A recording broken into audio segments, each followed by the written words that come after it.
जोहार, नमस्कार। आप देख रहे हैं द आवाज न्यूज और हमारे साथ है Vicky Yadav ji, RRS sporting club के संरक्षक है।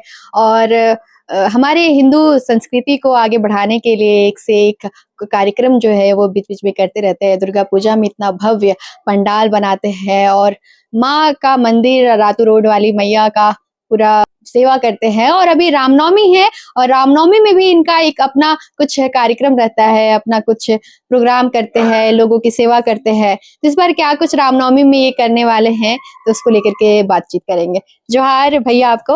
और जोहार इच्छा जी, आपके पूरे टीम को, आरआरएस स्पोर्टिंग क्लब के तमाम सदस्य की ओर से, हमारे अध्यक्ष राहुल यादव जी की ओर से, कोषाध्यक्ष रोहित यादव जी के एवं हमारे संस्थापक स्वर्गीय कृष्णा यादव जी की तरफ से आप सभी को रामनवमी की हार्दिक शुभकामनाएं। इस बार रामनवमी है, बहुत भव्य रूप में यहाँ रांची मनाया जाता है रामनवमी। आप क्या कुछ खास करते हैं? देखिए, ऐसा है इच्छा दी कि हम तो लगभग जब बच्चे थे तो उस समय की रामनवमी, लगभग आज से 20 साल 15 साल पहले की, जब उदय शंकर ओझा जी, हमारे पिता स्वर्गीय कृष्णा यादव जी एवं जय सिंह यादव जी, इनकी जो शोभा यात्रा निकलती थी तो लोग महावीर चौक में से लेकर फिरायला रातू रोड चौक तक देखते थे कि अखाड़ा क्या होता है। अब तो आप देख ही रहे हैं कि न्यू जनरेशन के लोग आ गए हैं, तो अब क्या है कि रामनवमी का बहुत अंतर भी आप चेंज हो गया है। लेकिन अभी भी लोगों से यही मैं सनातन धर्म के तमाम लोगों से गुजारिश करता हूं कि लोग जो मर्यादा है रामनवमी की उसको बरकरार रखें और इस पूजा को बहुत ही भव्यता से मनाएं, क्योंकि ये सनातन की एक पहचान है रामनवमी। आप भी देखते होंगे कि जिस तरह से हम लोग साल भर इंतजार करते हैं रामनवमी को लेकर, छोटे छोटे बच्चे जो अभी जो न्यू जनरेशन है उनको उस माध्यम से हम लोग बतलाते हैं कि क्या होता है रामनवमी, कैसे मनाया जाता है। और हम लोग खुद ही स्वयं राम जी को देखे, वो हमारे भगवान थे, उन्होंने किस तरह मर्यादा में रहकर, तभी तो वो कहलाए मर्यादा पुरुषोत्तम। तो हमें भी उस चीज को फॉलो करना है, छोटी छोटी बातों को लेकर। जैसे अभी हाल ही में एक नई झारखंड में एक कॉन्सेप्ट चल गई थी डीजे को लेकर। तो देखिए, हाईकोर्ट का जो होता है ना इत्यादि, ऐसा है ना कि जो भी रूल्स एंड रेगुलेशन बनते तो हमारे हित में बनते हैं, और जुडिशरी के अंदर हमें रहना है। जुडिशरी ऐसा कोई भी काम नहीं करना है कि हम लोगों को प्रॉब्लम आ जाए और हमारे धर्म को लेकर कहीं पर कोई सवाल या निशान उठे। तो मैं बहुत सारे होंगे जो मैं देख रहा था, बहुत लोगों का बाइट भी देख रहा था कि तमाम तरह की टिप्पणी भी लोग कर रहे थे। तो इस तरह की टिप्पणी शोभा नहीं देता। आप राजनीति कीजिए, वो अलग चीज है। आप अगर आप धर्म से जुड़े हुए हैं तो धर्म की बातें करिए।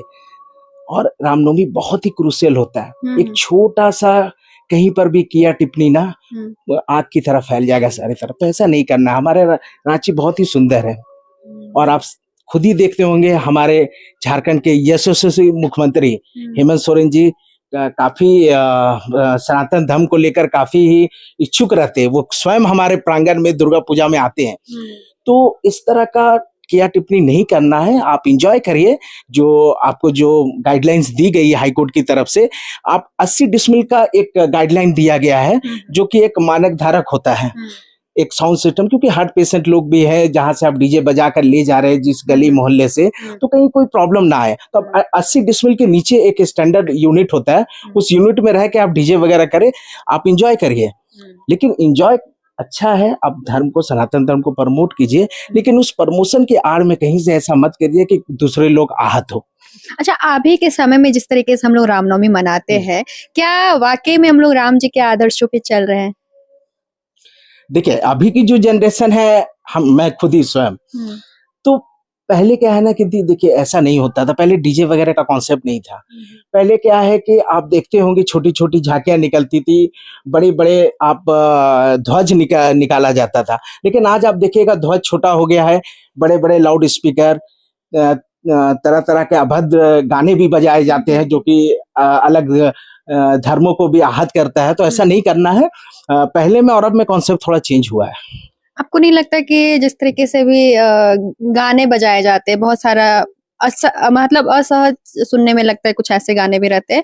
मतलब हम लोग भक्ति भाव से ना जुड़ करके ये मौज मस्ती और डांस वगैरह में ही खुद को झोंक देते हैं। त्योहार आता है तो हम लोग उतना ही ज्यादा फुहरता दिखाना शुरू कर देते हैं, बल्कि असल त्योहार इसलिए आते हैं ताकि हम लोग थोड़ा सुधर जाए। जो दिन प्रतिदिन जो हम लोग बिगड़ रहे हैं, उस टाइम हम लोग भक्ति भाव से ऊपर वाले को याद करें और अपने आप के अंदर झांक करके अपने गलतियों को, खामियों को चुने और उसको बाहर करें। बल्कि उल्टा होता है कि हम लोग और अपनी जो गंदी आदतें हैं उसको और बढ़ा चढ़ा करके दिखाते हैं। त्योहारों में आप देखिएगा कि त्योहार आते हैं तो सबसे ज्यादा शराब बिकते हैं।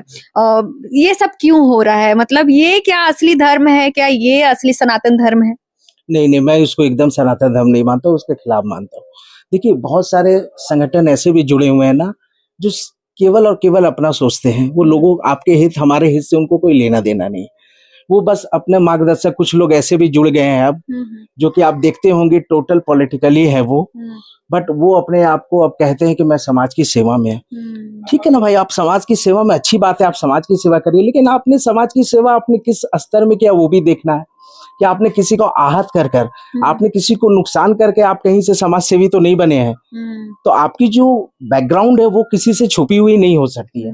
आप जो है, आप जमीनी स्तर से है, आप क्या है, उस सारी एडमिनिस्ट्रेशन को जानकारी रहती है। हम क्या है, उसकी जानकारी भी है हमारे एडमिनिस्ट्रेशन को। तो ये क्या है ना कि आप अगर एक अच्छी समाज सेवी है तो टोटल पॉलिटिकली होकर आप किसी तरह का अभद्र चीज नहीं कर सकते। आप देखते होंगे बहुत सारे अखाड़े ऐसे हैं जो आप देखेंगे कि चंदा और वगैरह से, अपने मार्गदर्शक चंदे को लेकर बहुत जगह आप देखते होंगे विवाद हो रहा है। चंदा, अगर वो के समथिंग कुछ डिमांड किया, उतना चंदा नहीं आया, उसको लेकर मारपीट कर रहे हैं, फिर बोलते हैं कि नहीं हम तो सनातन धर्म को प्रमोट कर रहे हैं। इस तरह का प्रमोट नहीं करना है। आप अपने में सक्षम है, आप पूजा कीजिए, आराधना कीजिए, आपकी भक्ति ऊपर तक पहुंच जाएगी। तो आप ये मानते हैं जैसे जोर जबरदस्ती करके बहुत लोग चंदा उठाते हैं, ये जो सक्षम नहीं होते हैं उनसे भी जोर जबरदस्ती करके कि नहीं आपको देना होगा, नहीं तो फिर आपको बाहर कर देंगे, समाज से बाहर कर सकते हैं, या आपको फिर अपना अकेले सब कुछ देखना होगा, आप शामिल नहीं हो सकते कोई भी पूजा त्योहार में, और उनको थोड़ा अलग कर दिया जाता है अगर वो देने के लिए सक्षम ना हो। इस तरीके का जोर जबरदस्ती करना सही होता है? हाँ, आप तो देखते ही होंगे इत्यादि। अभी आप देखेंगे पूरा एकदम मेन रोड में इस तरह का बैनर होर्डिंग लगा हुआ है, उसमें कई तरह का आप देखिएगा, किसी तरह का कोई प्रमोशन नहीं है। प्रमोशन इंडिविजुअली है। इंडिविजुअली मीन्स कि आप जहाँ पे अखाड़ा करें वहां पर अगर आपकी बैनर पोस्टर लगी तो अच्छी बात है, ये आपका अखाड़ा है, वहां पे करिए। लेकिन कोई एक सिंपल व्यक्ति वो पूरे रांची में अगर अपने आप को रामनवमी के आड़ में अपने आप को प्रमोट कर रहा है तो उसको आप क्या बोलेगा?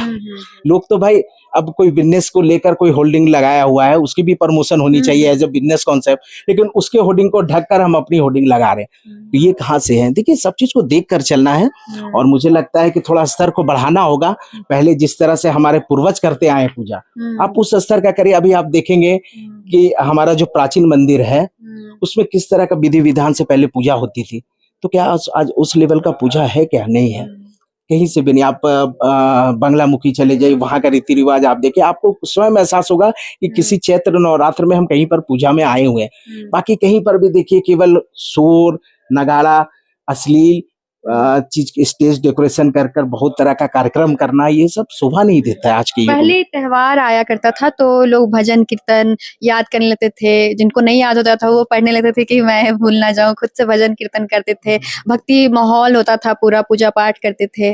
अभी का जो सिचुएशन है कि आता है तो सब लोग मांस मछली ढूंढना शुरू कर देते हैं, शराब ढूंढना शुरू कर देते हैं, अश्लील अश्लील गाने बजा करके नाचना शुरू कर देते हैं, और इस तरीके से हम लोग अगर धर्म को बचा रहे हैं तो ये किस ओर जा रहे हैं आपको लगता है? और एक दूसरी सवाल ये भी होगा कि अभी बहुत सारी राजनीतिक पार्टियां जो हैं वो सनातन धर्म नाम बार बार राम जी का नाम को इस्तेमाल करती हैं अपनी राजनीतिक महत्वाकांक्षा को देखते हुए, पब्लिक के इमोशंस के साथ एक तरीके से वो जुड़ने का प्रयास करती है, सनातन धर्म का नाम इस्तेमाल करती हैं।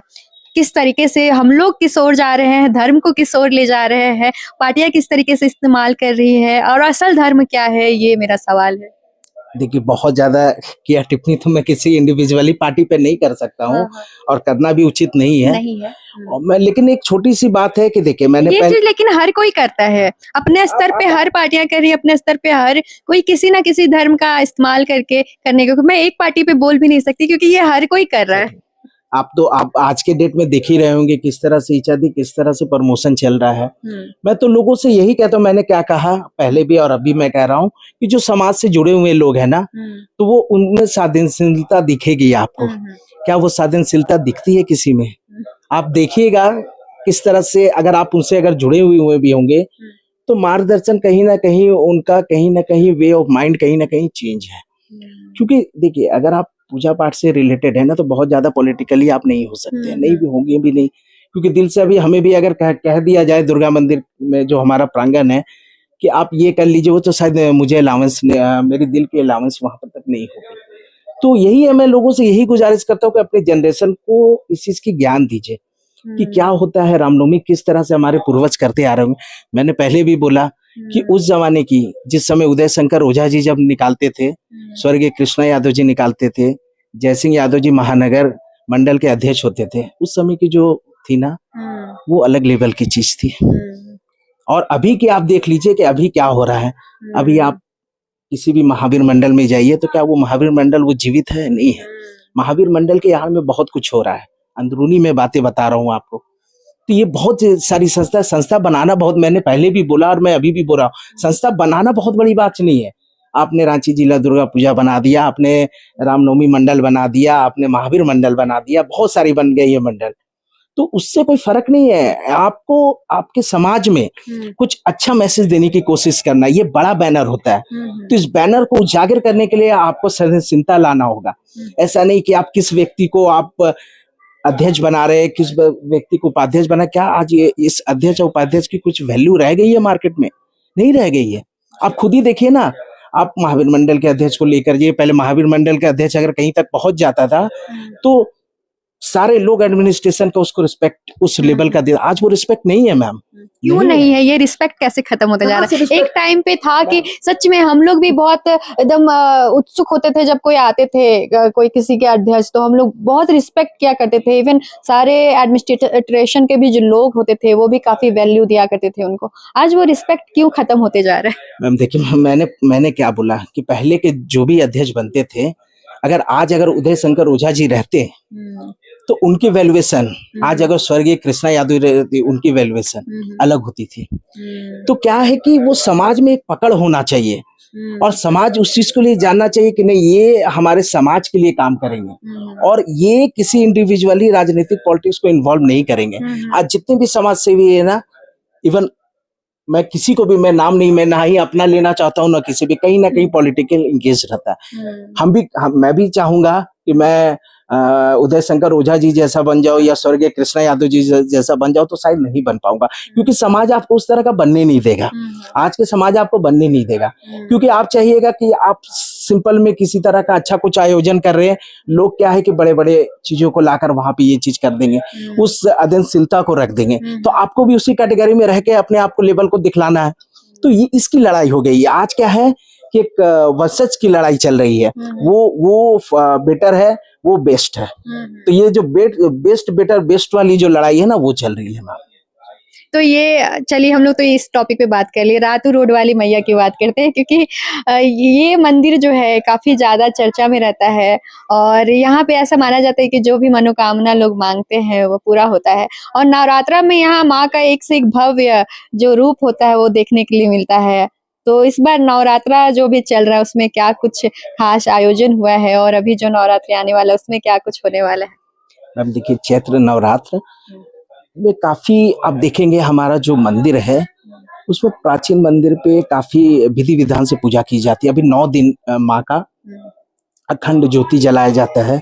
अब शाम के समय में देखिएगा लगभग मुझे लगता है कि 2 से 3 हजार सुहागिन महिला स्वयं प्राचीन मंदिर में आकर दिव्य ज्योति जलाती है। तो इसका काफी महत्व है, ये बहुत पहले से चलते आ रहा है। रिसेंटली जिस समय वो मंदिर नहीं बना हुआ था तो उस रोड में काफी एक्सीडेंट होती थी, लेकिन जब से प्राचीन मंदिर हमारा बना है आप देखेंगे कि वो उस मंदिर के बनने के बाद इस रोड में कभी भी उस तरह का कुछ भी भयानक कुछ भी एक्सीडेंट वगैरह नहीं हुआ। तो इसीलिए माँ रातू रोड वाली मैया को इसीलिए जाना भी जाता है और उस मंदिर को हम लोग स्वयं दुख हरता माँ के नाम से भी जानते हैं। और मैं खुद ही एहसास करता हूँ कि माँ देती है, आप स्वयं माँ से मांग कर देखें। मैं इसका साक्षात उदाहरण हूँ। आज मैं जो भी हूँ, जिस भी पद पर हूँ या जिस तरह का हमारी रॉयल्टी बनी है, वो माँ की देन है। तो ये हमारे साथ थे Vicky Yadav ji, RR sporting club के संरक्षक हैं। और हर बार जो पंडाल बनता है आरआर स्पोर्टिंग क्लब की ओर से रातू रोड में, वो इनके द्वारा ही बनाया जाता है। तो फिलहाल के लिए शुक्रिया और आप देखते रहिए द आवाज न्यूज।